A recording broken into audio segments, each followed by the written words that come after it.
दुनिया क्रिकेट में बहुत से बॉलर्स आए, कुछ अपनी रफ्तार से मशहूर हुए और कुछ अपनी विकेटों की तादाद से। लेकिन वो इन सब से अलग था। उस जैसा ना पहले कभी आया था और ना ही कभी आएगा। वो जब भी बॉल उठाता ऐसे लगता जैसे कोई ख्वाब सर उठाने को तैयार हो। उस इंसान के आर्ट और मैजिक के सामने अल्फाज फीके पड़ जाते, एडजेक्टिव साथ छोड़ जाते और शायरी अपना वजूद खो देती। एक होता है खाली आउट करना और एक होता है चुनौती लगाकर अगले प्लेयर को बताकर कि बेटा यहाँ से तेरा पत्ता साफ करूँगा।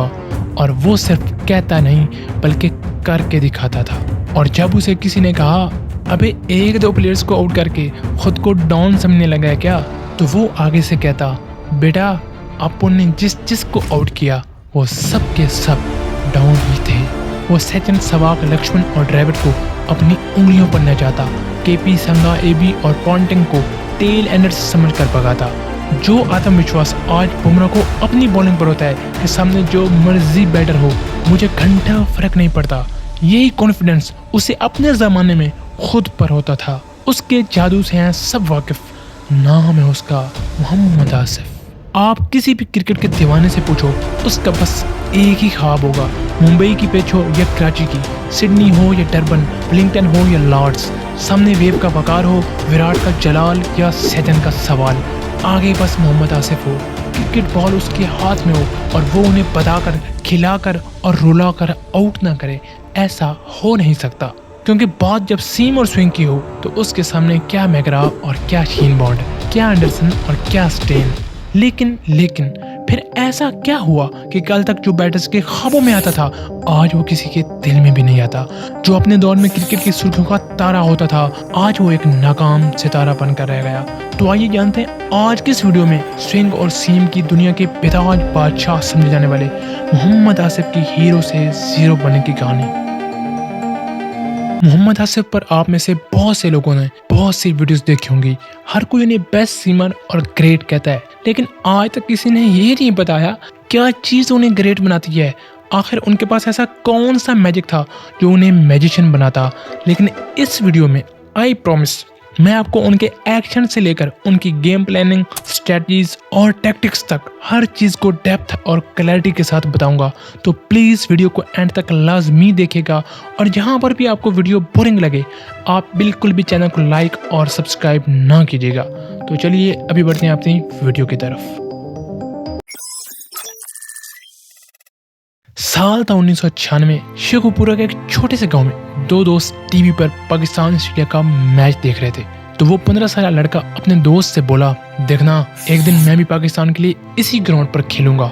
तो उसके दोस्त ने आगे से कहा, अबे चल बे, तेरी ये मजाक करने की आदत कभी नहीं जाएगी। लेकिन उस लड़के को सिर्फ क्रिकेट का शौक नहीं जुनून था, वो भी पागलपन की हद तक, जिसकी मिसाल ये है कि वो रात को अपनी हवेली में लाइट जलाकर घंटों घंटों एक ही ईंट को विकेट बनाकर बॉलिंग की प्रैक्टिस करता। और वो लड़का कोई और नहीं मोहम्मद आसिफ ही था। वो जिस क्लब से खेलते थे वहाँ वो तब तक बॉल नहीं छोड़ते जब तक वो अगली टीम के 5 खिलाड़ी आउट न कर ले। और जब वो किसी तरह गिरते गिराते डोमेस्टिक क्रिकेट में पहुंचे तो उसने पहले ही सीजन में तबाहकुन परफॉर्मेंस देते हुए विकेटों की लाइनें लगा दी। खुशकिस्मती से पाकिस्तानी टीम के उस वक्त के कोच बॉब वुलमर भी वो डोमेस्टिक सीजन फॉलो कर रहे थे और उन्होंने कहा, ये लड़का सितारों के लिए बना है और ये जमीन के गम संभाल रहा है, bring him in the team. और जब आसिफ के दोस्त मोहम्मद यूसुफ ने उन्हें नेशनल टीम में सेलेक्ट होने की खुशखबरी सुनाई और पूछा, हाँ भाई यकीन नहीं हो रहा ना? तो आसिफ आगे से बोले, यकीन क्यों नहीं होगा, जो मेहनत करता है वो किस्मत के फैसलों पर हैरान नहीं होता। और फिर उसे उसी ग्राउंड पर जिसका उसने अपने दोस्त से वादा किया था टेस्ट डेब्यू करने का मौका मिला। मगर आसिफ की वो खुशी चंद दिनों की ही मेहमान थी, क्योंकि वो डेब्यू मैच में 72 रन देने के बावजूद एक भी विकेट नहीं निकाल पाए। और हद तो तब हुई जब उन्हें सिर्फ उस एक मैच की बेस पर अगली ओडीआई सीरीज से ड्रॉप कर दिया गया। ड्रॉप होने के बाद वो 25 साल नौजवान अपने कोच के पास गया और बोला, कोच ये मेरी जगह है और कोई मुझसे ये छीन नहीं सकता। मैं थोड़े वक्त के लिए जा रहा हूँ मगर इस गद्दी पर राज करने वापस ज़रूर लौटूंगा और ये मेरा आपसे वादा है।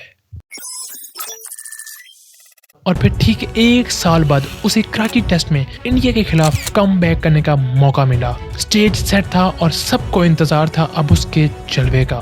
और आसिफ ने जो उस दिन किया वो क्रिकेट में हमेशा हमेशा के लिए अमर हो गया। उस स्पेल की हर बॉल में एक मैजिक, एक आर्ट था। फॉर एग्जाम्पल आप वीवीएस लक्ष्मण वाली बॉल को ही ले लें, जिसे बॉल ऑफ द सेंचुरी भी कहा जाता है। और आउट होने के बाद लक्ष्मण ने 4 एक्शंस में अपना रिएक्शन दिया। पहले उन्होंने स्टंप्स को देखा जो कीपर के पास पहुंची थी। दूसरा उन्होंने अपना स्टांस और पोजीशन देखी जो कि बिल्कुल ठीक थी। तीसरा उन्होंने पिच की उस जगह को देखा जहां बॉल पड़ी कि वहां कुछ था तो नहीं। और चौथा उन्होंने बॉलर की तरफ देखा और दिल ही दिल में कहा, ऐसे कौन आउट करता है बे। और कहानी वहां पर खत्म नहीं बल्कि शुरू हुई थी। अभी तो बस एक किला फतह हुआ था और उसे तो पूरी सल्तनत का राजा बनना था। फिर श्रीलंका के टूर पर उनकी कैंडी की फ्लैट बैटिंग पिच पर 11 विकेटें कौन ही बोल सकता है।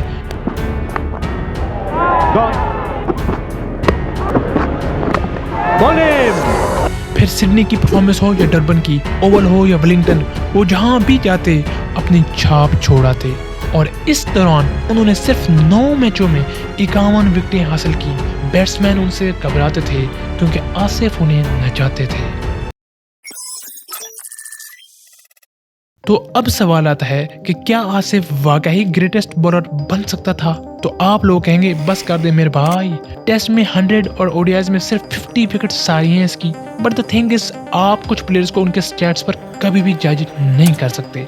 फॉर एग्जाम्पल अगर मैं आपको एंडरसन वर्सेस स्टेन, मुरली वैसे वान और ब्रॉड वर्सेस बुमराह में से सिर्फ 3 को सिलेक्ट करने का बोलूं तो आप में से 90% लोग स्टेन, वान और बुमराह को ही चूज करेंगे, क्योंकि आप ये देखते हैं कि अगले बंदे का इम्पैक्ट, कंट्रीब्यूशन और लेगेसी क्या है और मोस्ट इम्पोर्टेंटली वो क्या चीज क्रिकेट में लाए। तो आसिफ स्विंग और सीम की दुनिया में एक इनकलाब लाए, ठीक वही चीज जो बैटिंग में पहले विव रिचर्ड्स लाए, फिर सचिन, फिर एबी एंड देन विराट। तो अब फाइंड आउट करते हैं कि आखिर क्या चीज आसिफ को आर्टिस्ट और मैजिशियन बनाती थी। सबसे पहले बात करते हैं उनके एक्शन टेक्निक की। उनका हाथ अंपायर के ऊपर से आता था और क्योंकि वो मोस्टली अंदर की तरफ बॉल करते थे और वहां उस एंगल और एक्शन से बॉल 1-2 इंच भी स्विंग होती तो लगता था जैसे बॉल 1 फुट स्विंग हो गई हो। और यही वजह थी कि बैट्समैन उनके hand movement, seam position, follow through, wide angle और एक्शन को चाह कर भी उनके हाथ को रीड नहीं कर पाते और विकेट गवा बैठते। दूसरी चीज जो उन्हें हेल्प आउट करती वो थी उनकी रिस्ट। अक्सर लोग बात करते हैं कि उनकी रिस्ट बहुत नेचुरल और कमाल की थी, पर ऐसा नहीं है। एक्चुअली आसिफ का हाथ एक बार फ्रैक्चर हुआ जिसकी वजह से उनकी रिस्ट लगते ही इतनी अच्छी थी कि बॉल पिच पर पड़ने के बाद वो दूसरी तरफ मूव कर जाती। बाकी बॉलर्स का ये कभी कभी होता था, आसिफ का ये रोज का होता था। हम लोग करते ना, हम लोग का ये लगता है, उनका ये लगता है। इस बात का आइडिया तो आप सबको है कि आसिफ की पेस 125-130 थी, लेकिन इसके बावजूद जो चीज उन्हें मैजिशियन बनाती वो थी उनकी वेरिएशंस, जिनमें ऑफ कटर, लेग कटर, इन डीपर और खासकर वुबल सीम डिलीवरी शामिल है।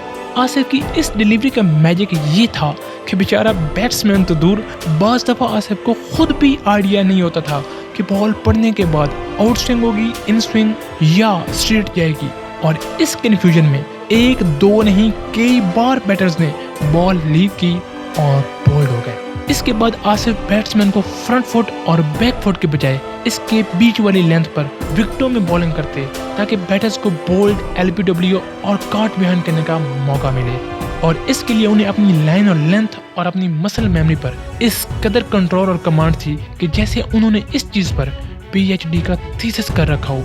जिसकी बेहतरीन मिसाल ये है कि 2010 की फिक्सिंग में जब आमिर इतनी बड़ी नो बॉल कराते, वहीं आसिफ एक आम रूटीन वाली नो बॉल करवाते ताकि किसी को भिनक भी न पड़े।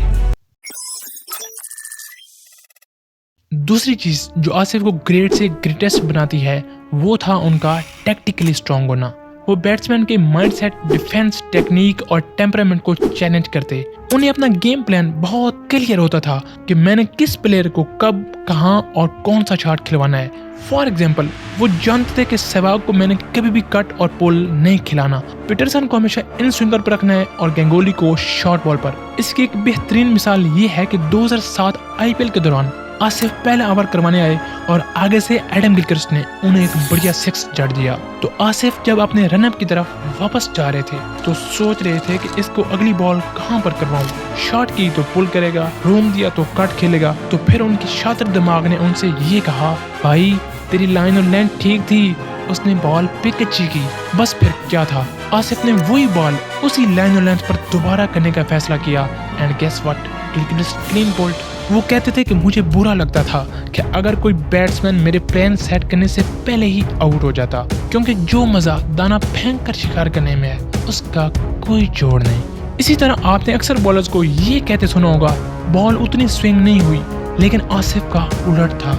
वो ये कहता, ये बॉल ज्यादा स्विंग हो गई यार, और इसी वजह से उनकी कई विकेटें मिस हो गई।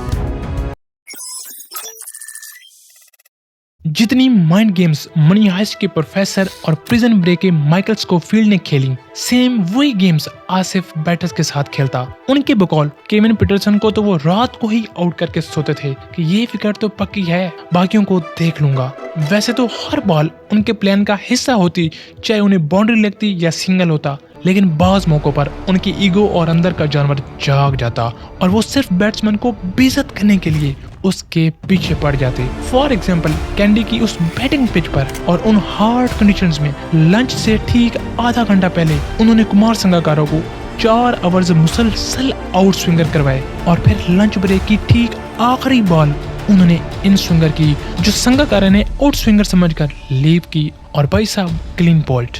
और सेम यही चीज आसिफ ने एबी, आमला, क्लार्क और केपी के साथ की और बार बार की। रिकी पॉन्टिंग को तो आसिफ ने ये तक कह दिया, अबे बैट से खेल, पैड से नहीं। आसिफ का कैरियर हमेशा से ही कंट्रोवर्सीज का शिकार रहा, फिर चाहे वो 2006 में पॉजिटिव ड्रग टेस्ट हो, 2007 में दुबई एयरपोर्ट पर डिटेंशन हो, 2008 में आईपीएल में ड्रग टेस्ट फेलियर हो, या फिर शुएब अख्तर से डिस्प्यूट, और फिर रही सही कसर 2010 की स्पॉट फिक्सिंग ने पूरी कर दी। अब उसका जिम्मेदार पीसीबी था, मीडिया, सीनियर्स या आसिफ खुद, ये तो वो ही बता सकते हैं। और फिर 5 साल का पैन खत्म होने के बाद उन्होंने डोमेस्टिक में कम बैक करते हुए सिर्फ 7 मैचों में 45 विकेटें उड़ाकर सबके होश उड़ा दिए। उनकी वो परफॉर्मेंस देखकर लोगों को लगा कि आसिफ में वो जलवा, स्मार्टनेस और ऑरा अभी भी बाकी है, लेकिन पीसीबी उनकी फिटनेस, एज और पास्ट वर्क एथिक्स को देखते हुए उनसे ऑलरेडी मूव ऑन करने का फैसला कर चुका था। तो ये थी दुनिया क्रिकेट के उस हीरे की कहानी जो पैसे के चक्कर में अपना पैशन भूल गया, जो अगली जनरेशन के लिए हीरो बन सकता था, वो आज जीरो बनकर रह गया। वीडियो में आखिर तक जुड़े रहने के लिए बहुत बहुत